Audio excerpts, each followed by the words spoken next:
continue try भिडियोलाई अन्तिमसम्म हेर्नु continue try गर उसले छ्या भनेर एकचोटि छोड्छ दुईचोटि छोड्छ तीनचोटि छोड्छ चारचोटि 9-10 पक्कै आएछ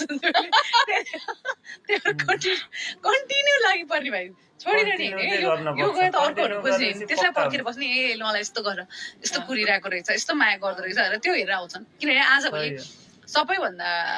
एक्सपेन्सिभ चिज भनेको कसैले तपाईँलाई कुर्नु छ क्या टाइम तपाईँको लागि छुट्याउनु छ क्या पेसेन्स छ क्या उसले तपाईँले 1 वर्ष होल्ड गराउँदा उसले होल्ड गरेर बस्दिन सकेको छ भने त्यो उसले त्यही हेरेर फर्केर आउँछ कि अहिले तपाईँलाई पट्याउन चाहिँ के गर्नु भएको थियो त्यस्तो छ्या भनेको मान्छे पट्टिने भनेपछि त मलाई पट्याउन खासै केही गर्नै परेन मेरो 7.5 लागिरहेको थियो मलाई 7.5 10 पट्या हो